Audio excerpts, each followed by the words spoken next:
Sometimes I wait too long, and sometimes I think to myself, oh, I'll edit that out. But why not? Just leave it this time. Hello, folks. This is the High Tech Podcast. This is one of your two hosts, William Illingworth, joined by my co-host, which you've already heard because I am leaving that this time, Josh. Joshua Swartz. We are here for episode 227. And it is the last episode of the year. That's it is. Thankfully, I didn't leave a lot of time between last and...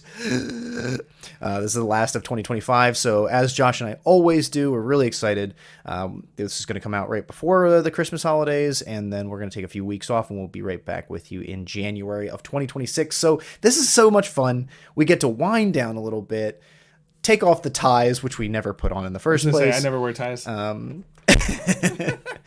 and start to look forwards to what 2026 is going to bring us. In that note, really quickly, if you have been listening to our podcast for any amount of time and you've never liked any of our social media or followed us or subscribed, stop. Give us a gift. Give us the gift in 2025 of a subscription. It doesn't cost you anything. It's a little bell, a little click, a little like, a little this, whatever. Follow us on the socials, whatever. All those kinds of things help content creators, and it would be super awesome if you did that. So make sure to also, besides that, share the episodes with friends. We really appreciate that. If you want to do that, find us on the social medias at High Tech Podcast or at High Tech Pod. Feel free to go over our website, hightechpod.us, where all of our stuff is linked. And last but not least, email us, inbox at hightechpod.us if you'd like to be on the podcast, join us, engage with us, send us a tank picture Josh can use, because I feel like that's what he was just looking up, or if he wasn't, I just made him. Oh, you just called me I out. got you. That feels, I got you. that I know it feels rude. I know where your screens are, dude. Okay, when you're like well, since you said it, Will, in the end of 2025, let's play Tank or Not. Who wants to be a tankionaire? Oh, come on. This is the hardest one. I will admit.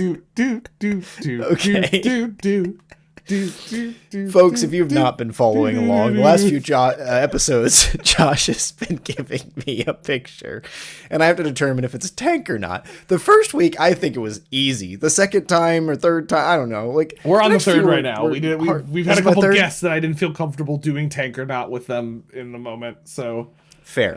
Yeah. Right. Steve's Steve's basically another host of the High Tech Podcast at this point. Yeah, so he got a tank or not. Okay, got it. So in those past examples, I could use some context clues. Dude, I've got nothing. Okay, I've got a small black triangle in the top left, and I've got a big white parallelogram-ish thing on the right. We'll zoom out a little bit more. Give me one more pixel. Yeah, one more pixel. Okay.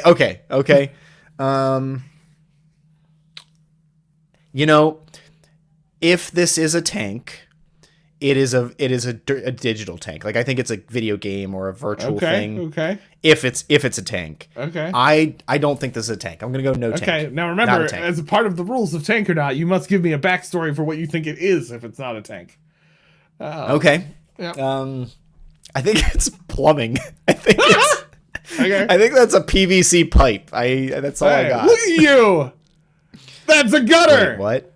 It's a gutter. Well, yes. It is not a tank. It is not a tank. Where did this picture come from? I know. I just looked up things that look like tanks, and then I just got a lot of tanks. And because I have for context, folks, we are in the middle of preparing to move this upcoming week, and so I have been quite busy with other stuff, so I've not had time to find tanks in the wild as I'd like. Though I'm going to be looking for some pictures when we move next Saturday. I'm going to be. You need to load up. You need to take a bunch of pictures at once. Something in the move that needs to be a tank like. So when I did that, it just sent me pictures of tanks. Side note, thank you, Google. I said things that look like tanks, not tanks themselves. And then it hit me. I was like, well, a gutter could kind of look like a tank. So I looked up a gutter. This was the photo I got that I felt like would get me close enough to a tank looking thing. Teaser and preview and idea. You should make a Claude skill that would do this for you. Find tanks. Yeah. Find or create images that are either tank or not. Like tanks. Yeah. Ooh, that's a good idea. A skill that's purposely designed to fool you. Like to Yes. regularly participate Yes. in this game of trying to fool you for tank or not. I like that. Folks, tune in next year, 2026, to episode 228, which we've already planned is going to be us working on Claude and Claude's skills. And Yeah. so Josh is going to take this. Yeah, Maybe. I'm going to walk us That through might how to be a do part of the Claude episode or skill not, building, but in the Claude new skill year. building. So So. anyway, that was a good time. We got that out of the way, tank or not. For those of you who don't know why we keep talking about tanks on a podcast that's about technology, go back and listen to all of our old episodes, because this is a long-running, standing joke on the High Tech Podcast. So much so that I think, hold on, let's see if I can get it. For those watching video, there's a tanks book. It's a book on tanks. Right there. Robin got me a tanks book once, a couple years ago, and it's just sitting in the background on my Thank my you, bookshelf, Robin. You're so kind. Yeah, there we go. So Amazing. anyway, Will, I do have to ask before we get too far into the episode, like, how tired were you when we got up this morning? So for context, everybody, Will and I, we have a running tradition. It is the end of the year, and which means we're coming up on Christmas. So Will and I are not doing a good job at actually looking very Christmassy this year at the end of the year. You can tell we're both too busy I'm wearing with other green. things. I guess I'm just trying to pack my house at this point. So end of the year. But one thing we start, I don't know, how long ago did we start doing this? Well, this was a couple of years ago. Is this our third or fourth time? I know this is a third year in a row. I would give us 4, maybe even 5. I think we might be up to 4. Yeah. Because the last 2 years, like Mariah came and we've had some other friends involved. But I know like I've run in last year. I ran into somebody who had run into the year before. So that's at least 3. I think this is the 4th, because you're right. This is 2 years in a row where your friend Mariah came, and then I think we had 2 years before that where it was just us, like you, me, and Sam, who went. And we just bumped into people we know. In those cases. So, anyway, so yes, there's a local band. And they're not just local; they're a very popular band. They're big. They're local because they are from the area, but they're an international hardcore band called August Burns Red. We very much like their music, but they released a Christmas album a long time ago that I think they won a Grammy for. I think didn't they? Like blew up. That's what blew them up, was like the Christmas album. Practically, at least to people outside of the hardcore scene, they were very popular before that, but. So they always do this concert series every year in a Marriott hotel in Lancaster City called Christmas Burns Red. They bring a bunch of hardcore bands together and they do this like gigantic show to kind of celebrate Christmas, and it's a good time. So I guess about 4 years ago, I'm Josh, Will and I, that was good times, started going to Christmas Burns Red with my wife, because we all like concerts and we like hardcore bands, so that was fun. But it's always downtown. It's downtown. It's super easy for us to go to. It's if you're in Lancaster area and you're interested in that type of music or just want to have a good time, go check it out next year. It's a lot of fun. Mainly because it's in a ChristmasBurnsRed.com. Yeah, it's in a giant venue area too, so you're not like jammed against people. Will and I were talking about this last night. I think that's like our favorite part about this show is that like you can see it from anywhere in the venue, and you're not like, you don't have to be like jammed up against a bunch of people. Like it's pretty low key. They've been doing the event in some capacity since like 2007. So they almost always did this kind of Christmas thing because they'd be home from touring. They all live in the area. Yeah. And so they'd be home from touring and be like, oh, let's play a Christmas show for the hometown. So I don't know when it eventually became like officially Christmas Burns Red, the festival, because that's definitely when they moved to this venue. But it used to be in a spot called the Chameleon Club, may it rest in peace. That was just this grungy, small, hole in the wall kind of like locals venue and bar. And we loved it. I went to that before I ever even moved in Lancaster. It was like 2009, maybe 2010. I didn't realize you went to one of the earlier I ones. went once before. Okay. Eons ago, and then we started this tradition of going every year. So it's a good time. My voice is a little hoarse. I've already been through a cup of tea. Okay. I had to bring some swag this morning. They love the Eagles, so they're very local boys. So they have a lot of shirts with the kind of local references to what's going on. And I was waking up was a little rougher this morning. I do have to admit, getting up because it had been a long day as well. But I will say. Last night was fun. We got to bring my son Milo for the first time, who's 11 months, and Milo's first concert. We have some solid pictures. Milo was vibing off of the openers. He fell asleep and somehow slept through the entire August Burns Red concert. Like, guys, there's hardcore music like blasting, and this kid is unconscious. on Yep. Sam. He The had entire- headphones on. Yes, he had headphones anybody, on. We're not you know, we're not horrible Not parents. heathens. He had careful but- headphones on, but At the same time, like you can feel the vibrations, yeah, right? And he was just out cold. didn't care. And he was so, I think he just wore himself out because he was so tired. We got him in the car after the concert, and like he woke up, he was unhappy, but then like we got him home and he pretty quickly fell back to sleep. Like he was just wiped. So because we have a couple pictures, there was one band in particular. He was, I don't know, I mean, he was just the one he was most awake for. He was very psyched about, and we have some videos and pictures of him like flailing his arms in the air. Oh, you got them? Because I was just, that's why I pulled my phone up. I tried to take a video, but I didn't know if I caught it or not. He was drumming on Sam's head at one point, and I was like, this is amazing. Yes. And I missed it. The video is just him so going. we didn't get that, but my brother-in-law came this year, which is great. Actually, this year was cool. We had more people come with us than normal. Big crew. So my brother-in-law got a video of not him drumming on Sam's head, but there's a video of him when she was holding him out looking at the concert. There's a video of him just going like this, like flailing his arms Thrashing. around and like with the like biggest smile on his face. Love it. He was super psyched. So it did not stop him from being energetic this morning at 6 a.m. And Sorry for you. trying to climb everywhere. So it's all good. But yeah. Well, let's get this road on the show. Yeah. Folks, we know this is our podcast. This is this is our conversation. So you're welcome. Well, we know Welcome you to call it. primarily listen to hear about our luxurious lives. You know, like it's that's a big reason you listen to the podcast. I have no good pivot, no good tangent. So Pivot! turn. Sorry. Pivot. We wanted to kind of talk about, there's been an idea we've been circulating, and we haven't touched this actually for like 7 months. We've been playing with it and trying to figure out the best way to pull this together.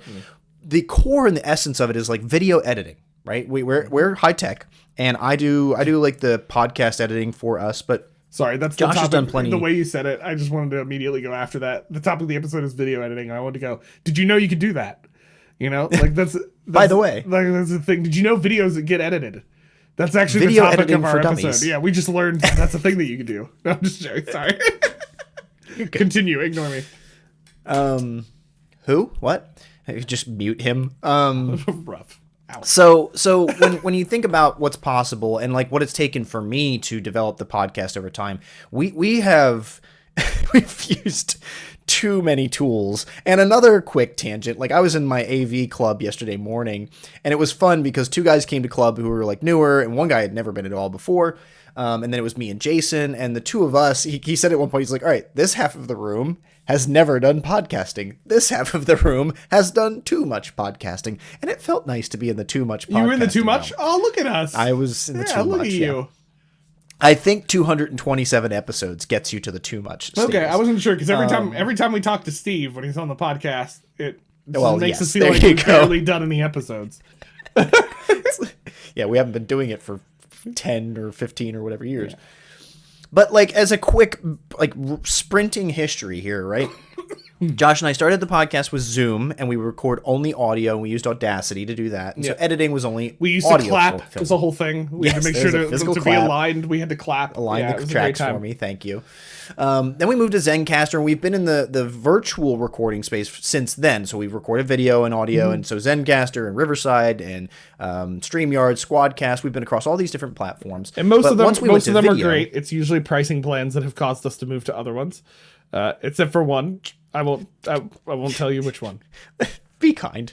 We can be kind today. I think we. I mainly just wanted to highlight you said we were in Zencaster, then we left, making it sound like we really didn't like true. Zencaster. Like to Zencaster's credit, we really liked Zencaster. It was just they eventually listen. Their software, they have to make money, so they changed their pricing plan, and it just didn't work for us. And it wasn't affordable for our stake. Yeah. But throughout that entire process, I've used a bunch of different editing software. I've had to edit audio, and then I had to edit video, and now we've landed with Camtasia as our primary editing tool. We also used a script, which is good. I'll pull that up there just to have my screens ready here for a second. But like video editing is, and it all started for me even doing projects at work, 10 years ago. Like I'm not a video editor by trade. I've never taken a single, not one class have I taken on video editing. I used to do some LinkedIn learning stuff on Adobe Premiere when I used that for work. And, it takes a lot to kind of get into it. But this technology, I really want to take this time to show you a little bit about what we do and how we do it to create an episode of the podcast, to demonstrate that this is not hard. It's technical. It takes a software. You can't just start from scratch necessarily. But I think one of those things that happens with folks who are like, oh, can I do a podcast? Or can I make my own videos? Or can I be on YouTube? Yeah, the answer is yes. And AI and the tools that are available to us continue to make it easier and easier and easier. But before we get to a thing where we just press a button and go, AI, make this an episode for me button, I don't really want that personally because I can't trust that it does it how I want it to be done. But before we get to that kind of world, I want to show you that it is still pretty easy to do. So in a second, I'll show a couple different tools that are easy and or free or cheap that are available. But before even that, folks, if you've got a cell phone, if you've got Instagram, Snapchat, Google Photos, Apple Photos, like day to day, I'm getting more and more features that make that stuff accessible, right? So it's in your hands. It's easy to do. Let's see a little bit about what it takes to get this done. So let's get some screen sharing going. And on screen now, you are seeing episode 226. This is a final cut. I'm done. We're using Camtasia to do it. But what it takes for me, especially because of the style of our podcast, is truly not that much. And I'm zooming in here a little bit. You see a bunch of different files. You see a bunch of different tracks. I've seen like films. I've seen music videos where they'll have upwards to 100 tracks. Right. I had a colleague when I worked at my last institution who was in the marketing team, who was an expert videographer and post-production dude. And he would open a video file for me. I mean, I couldn't even make sense of it. There was so much information in there. I think that when I show you, and I'll zoom back out, when I show you the scope of what an episode looks like for us, it's a little bit easier to take this into your mind and understand like what's happening, right? I label things so you can see this is my track, Will. This is Josh's track. This is Bobby's track. Bobby was a great guest. Thank you again, Bobby, for coming on for episode 225. 226, forgive me. But like then you got some other media that's in here and that kind of shows up over time. What it takes to start working with this, of course, is your video files and then having a sense for where you want to go with things. You'll actually notice right away my audio video files are single track. And that's important to know because I can split these and that's a helpful task. So I'll right click on this and I will split these so that I can actually modify the audio from the video separately. But in most cases, when we're working with video editing, for our podcast sake and being a conversational podcast, we don't really cut, right? Every once in a while, I have to take out 30 seconds. I have to take out somebody saying something we shouldn't say for a non-explicit podcast. It's mainly Will. It's mainly me. I can think of one time it wasn't me. Yeah, it was a guess. I can tell you who it's never been. Josh, the good boy. But like, if you really need to do significant editing, you're going to have so many more tracks and you're going to be cutting things up and you'll see like this is a contiguous track. So all of this just keeps moving along, right? There's no real cuts down here. And we'll talk about this later, like why you'll see like a little cut, right? There's just a little tiny cut here. And so this file becomes this file and I needed to move some things around, right? So that's how you can kind of start to think about what it takes to make editing happening. But really, once you have your videos in here, once you have the media you want, it's about arranging it chronologically and making it flow. So zooming all the way in, the bottommost track here is our intro music and our intro video. So you can see this stuff is moving along as time goes on, and I've got everything muted so you're not going to hear stuff, but this is the buckle up, let's ride a wave track. And it begins, you'll see at the bottom of the screen here, this audio starts to fade down. And once it just about fades out, we fade in. So this is like the first lesson. Like, what do I want to do to introduce folks to my podcast, to the High Tech Podcast? And this fading step is really important, that like it slows down, cues out, and we come right in so you can start to hear us. I actually have some ideas about what I might do with this in 2026. I'm feeling the needs for some creativity, some change. We might be switching things up a little bit. But if you just have the files, you can just start on it. If you think about how we start our podcast, you usually hear us go, "Hey, welcome to the High Tech Podcast." You don't need to fade things in if you don't want to. But that is something that we think is part of our creative license, helps folks kind of roll into who we are. But if you don't use these editing techniques to do it, and you'll see here on screen, I'll zoom in to make these a little bigger. These are fade effects. If you don't have those fade effects, you just take it off.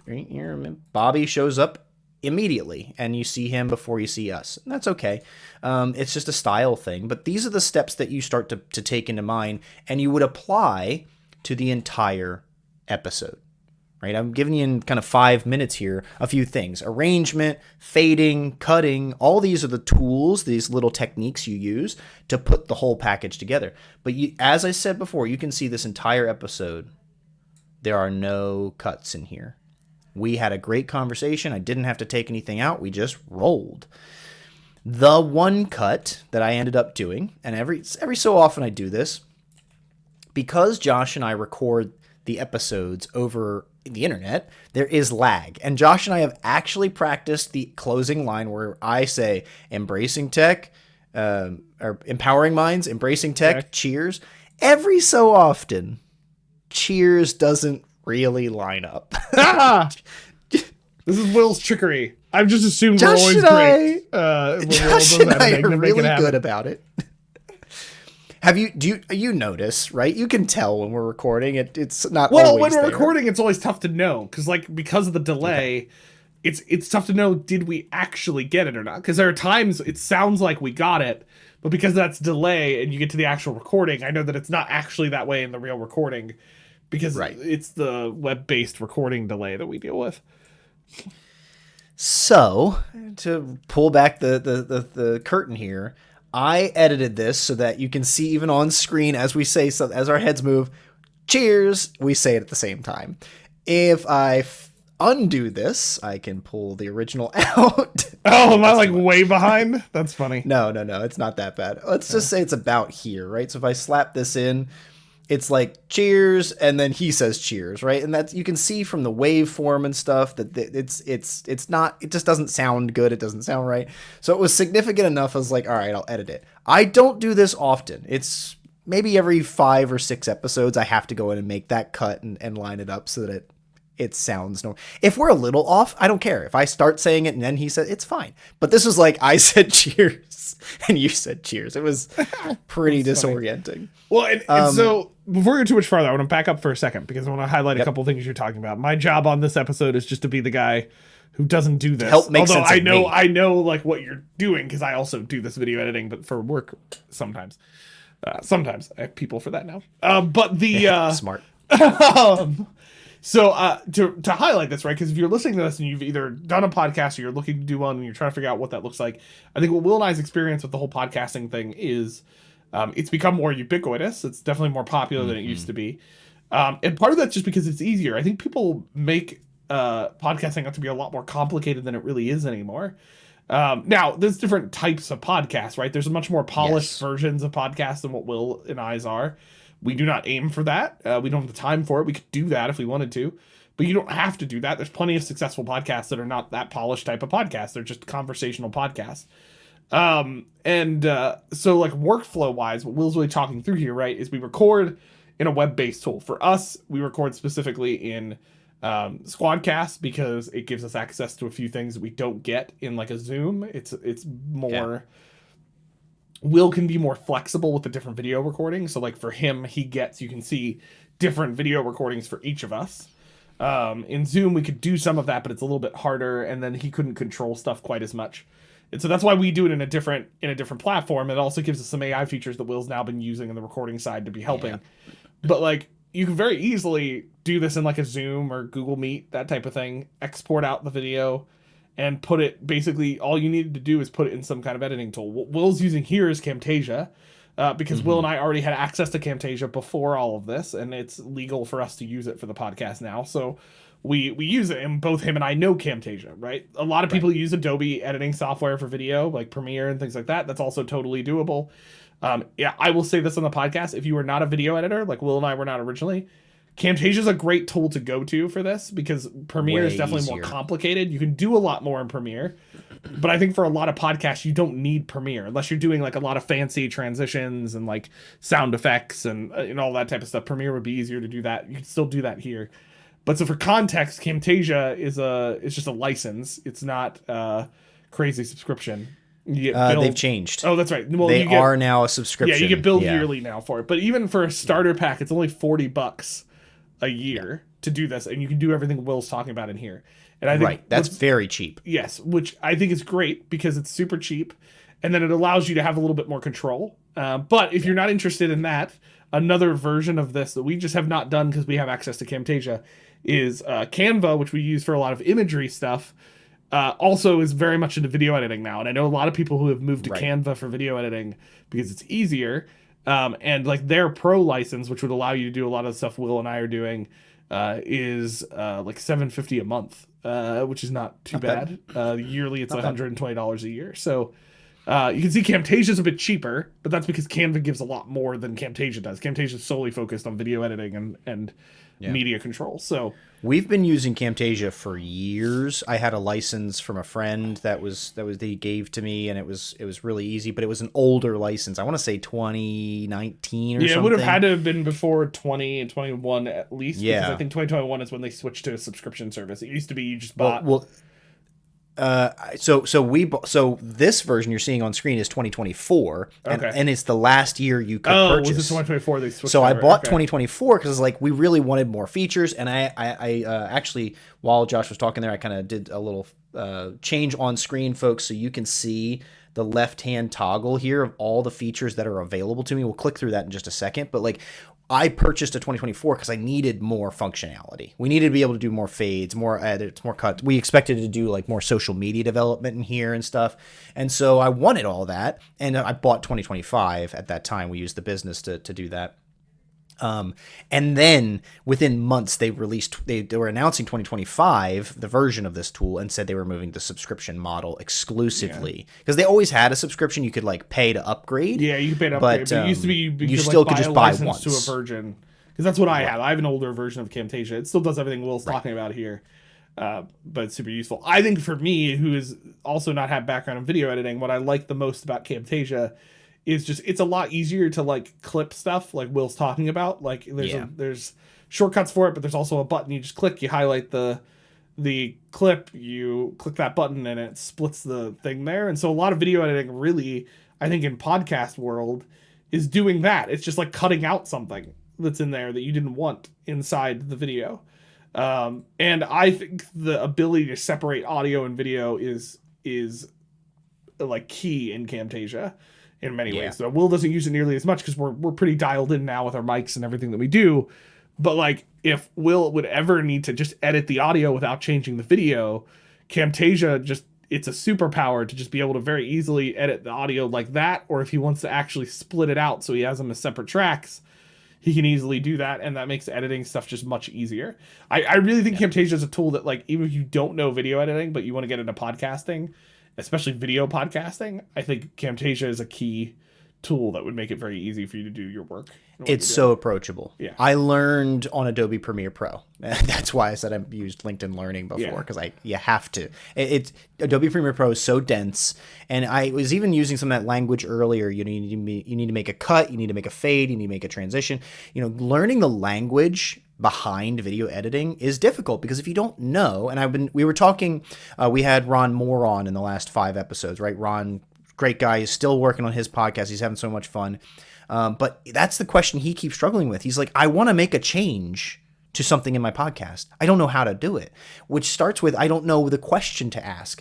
If you wanted to see on screen, folks, I did it a few times while Josh was talking, but right on screen, I've selected this range of audio from our guest, Bobby. So if I was looking at that, I'm like, an ambulance goes through the background. It literally did. I used AI for that. That's a separate issue. But let's just say this audio here, I want to take it out because it's just the sound of an ambulance. what am I going to ask Google? How to remove an ambulance from this track? Maybe it might get you there, but you really need to know about audio tracks. Like I need to get to the audio track. I need to be able to identify the section I want to work with, and I need to be able to change the gain or the volume on that. So there's a lot of language in there. You're seeing me do it on screen. I can just use a click and drag feature to do this. But if I didn't have that, you might be thinking like, oh, well, Will said I can cut this, so I want to cut. All right, well, I can do that too. The problem is sometimes if I cut and I cut, kind of move this down here, and I cut again, and then I delete this section, there's the chance when I come later to moving, this is something that happens all the time to me. If I make this cut because I didn't want that audio, it was an ambulance or something, cool. It happens to me all the time. I might select these two tracks and move them, and now things didn't get kept together. There's features to stop that too. Yeah. Right. We can group files together, and there's certain, but like, again, I know these things to solve for that problem. If you don't know, it's so frustrating trying to work through this kind of stuff. So, these are the things why I want to show a little bit, like it's good to know you can group files. It's good to know you can cut files. If you don't want to cut files, you can just modify them. You got to learn and find these things in each software. But when it comes back to the workflow of doing this, mine is so easy because we keep a conversational podcast, and it doesn't take as much time because we're conversational. Josh and I don't cut the uhs and ums. I go back into our social media posts and I take that out because it's time. An or I'm thinking about it, or the slow thinking, that kind of stuff is fine. It's natural for conversation. You don't even necessarily notice it. But in a social clip where I want it to be 15 seconds, I take all of that stuff out and I use AI to do that.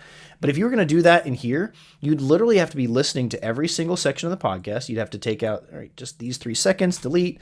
You have to go down here. All right, you want to go down here. All right, oh, there's something here. I got to take those seconds. Your podcast would end up looking like Swiss cheese, and that's perfectly fine. That's something that Ron is dealing with. Ron is recording like an hour and a half of content, and he wants to get it under an hour for the end product. So he is going through and he's listening and making all these little cuts as he goes throughout the whole thing. And another part of that might be, and this has happened from time to time, but be like, oh, the question I asked was really stupid and the conversation that came from it's really dumb. I'm just going to take out this whole section. I don't like that part of the narrative. Delete, it's gone. That's fine, but that's the stuff that takes time, and that's what takes your effort when it comes to creating a podcast. Beyond that, as a quick blurb here, just check out the left-hand side. We got a media area where we can put in our own media. You can pull in Camtasia assets, which are like squigglies and all sorts of videos and text bumps and stuff. There's a library of stuff you can get into. You can put annotations on screen, visual effects like sepias and blurs and green screening. Transitions include everything from fades and accordion swipes to a green screen arrow set, boxes, and all sorts of junk. You can animate stuff, so I could put something on screen and move it across the screen. That's fun. Mm-hmm. Behaviors to text and other objects, so I can move them around. They can float, they can bobble, all sorts of stuff. Cursor effects is very useful for on-screen annotation. Like if I was doing this right now, I could make sure that this cursor stays bigger or has a yellow bubble around it the whole time. It is probably effects. It is probably worth mentioning at this point. Camtasia, while we use it for a lot of video editing for podcast stuff, and they've very much gotten into this realm now because they've seen themselves as a broader platform. They started as a tutorial learning kind of video creation tool. So they have a lot of screen recording features that a Premiere does not have for recording videos. I will say, if you're listening to this and you do any kind of learning development, okay, any kind of learning development, please don't waste your money on Adobe products. Can we just say that blanket statement? Wow. And go get Camtasia. I worked for an L&D team that used Adobe, and it took me far longer to create learning and development videos because Adobe was just not designed for that. And I know Adobe pros who could do it much faster than I did, but Camtasia is just built for that type of thing, and there's just stuff that's just so much quicker. And then I got back to my old team, and we literally created 8 training courses with walkthrough tutorial videos that had 2 videos per course. And between well-said AI audio generation and Camtasia, I was down to creating a video in an hour. And so that's just, yes, there's my blanket statement.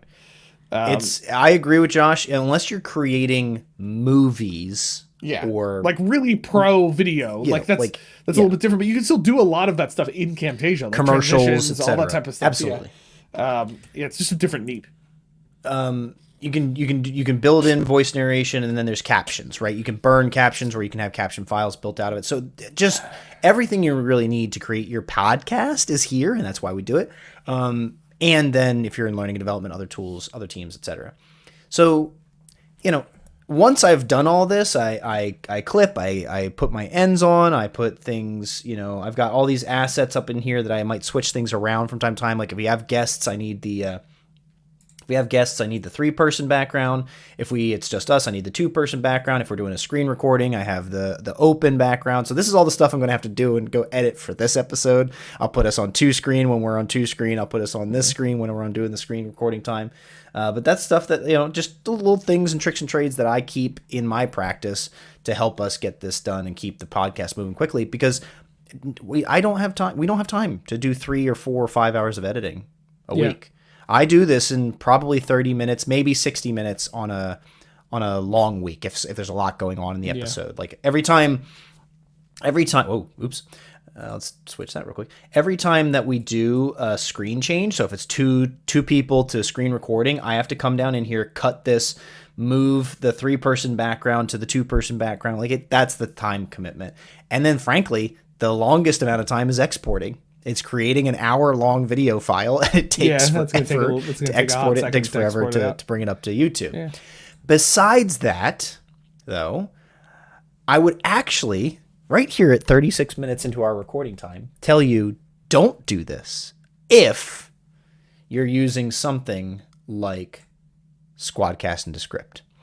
I have not been using Descript's video editing software as much because I'm not familiar with it yet. However, with the SquadCast Descript setup, we could go from recording this episode straight through to editing, straight through to production or posting it, all in SquadCast and Descript. Descript has a full timeline editor, just like everything you just saw here in... Oops. Hey, stop. Let go. Everything you just saw in Camtasia. It gives me the text transcript, and I love this. I can highlight text and just hit delete. That's just great.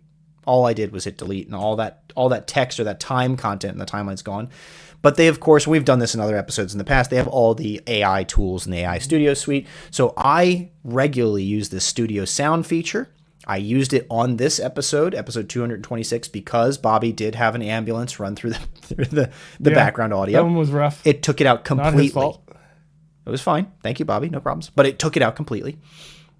And then we always use this to create a highlight reel and clips for social media purposes and the editing. Besides that, though, you could do your entire podcast episode edit in Descript. And remind me, Will, the text editing stuff that we have in SquadCast, that's not included in that's not like a part of the AI limit features, right? Like that's just a default feature that exists inside SquadCast editing. Correct. If you use Descript, Descript started with like transcription. I mean, they were like one of the most powerful tools in this space. Anytime you upload audio or video to it, it creates this text-based timeline by default. No, it does not it doesn't go against our AI usages or AI code. Okay. Well, like, and I asked that because, as Will's mentioning, we have AI limits, so like we can only use AI to a certain extent. But what Will is starting to play with more is actually starting to use this as an editing tool instead of Camtasia. I think your goal is eventually to get into here using this primarily as our editing tool, because of the text editing ability that you've articulated. I think that's really the big power move. Like I've seen you do this on clips where you've just been like instantly able to remove a section of the video by deleting the text out of the video. And like, that's so much more powerful.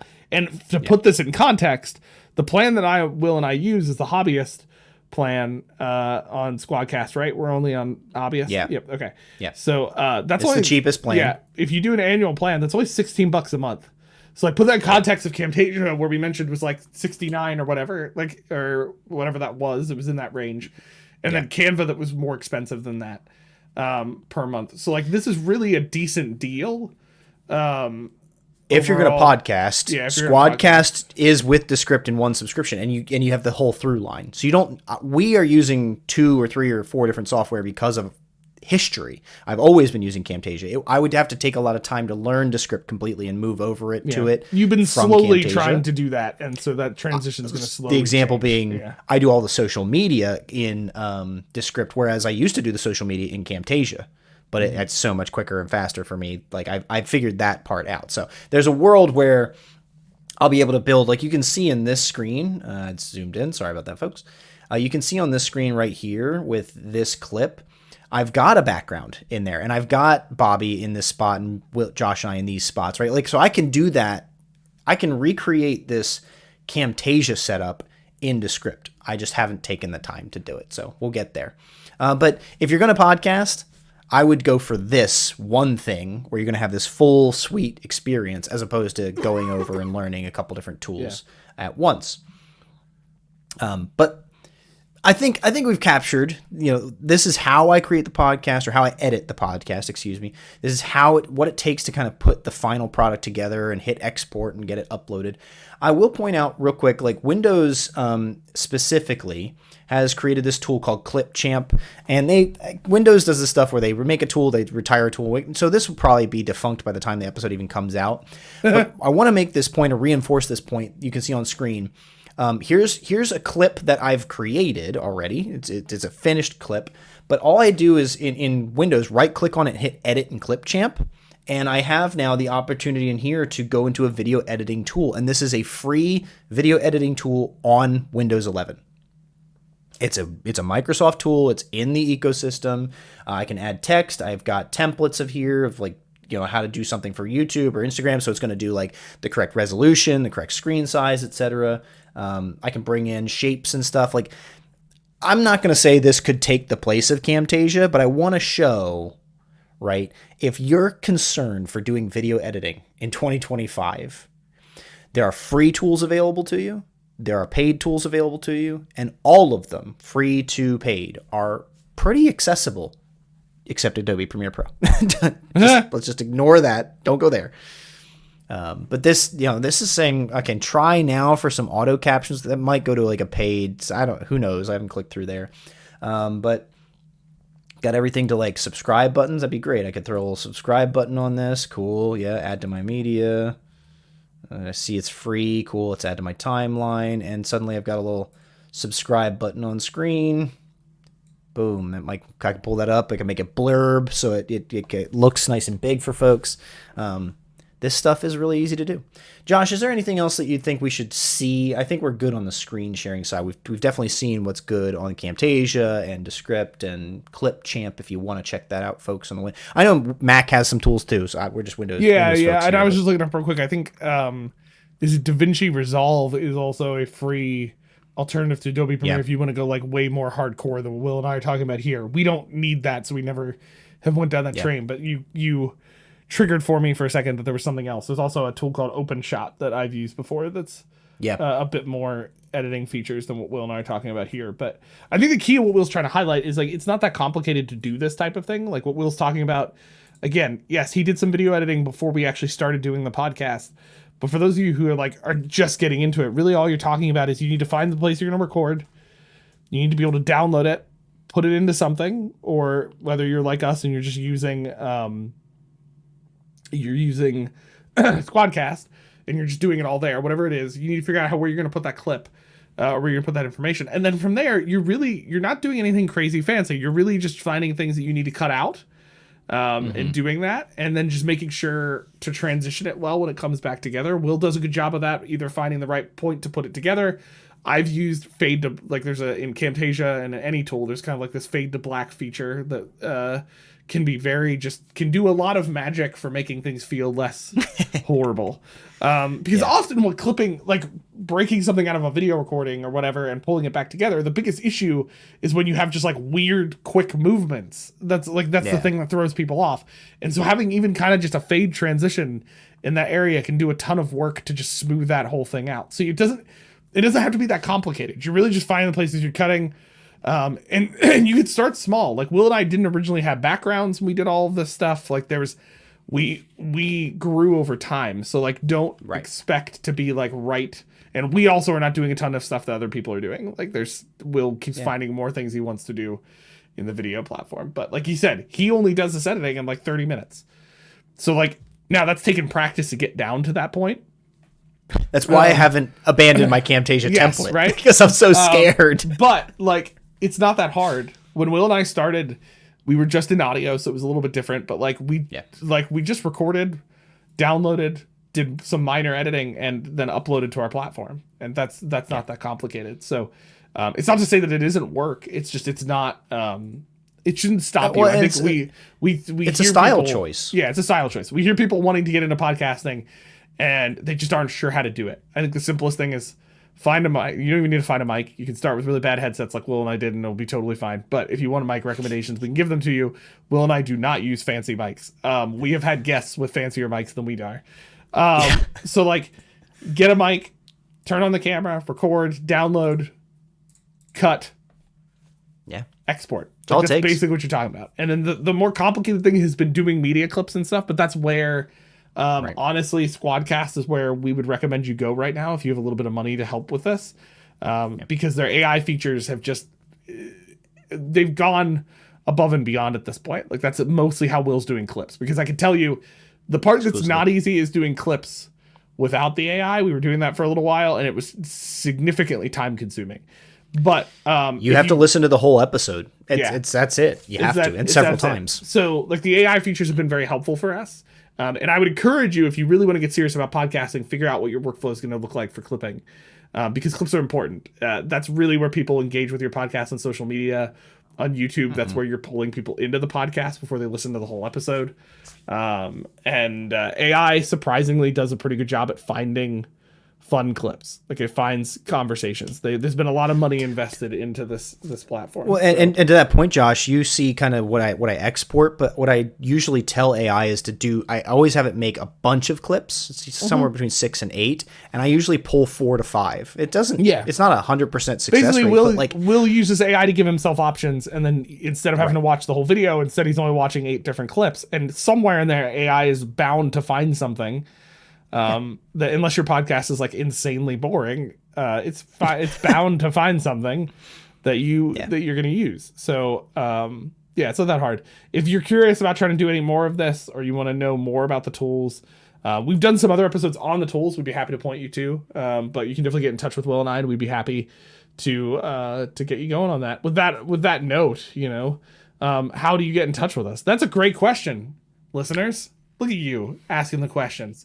So if you want to get a hold of us, you can do it in a couple different ways. You can find us on the socials at High Tech Podcast or at High Tech Pod, either on wherever we are. If it's a social media platform, we're most likely there.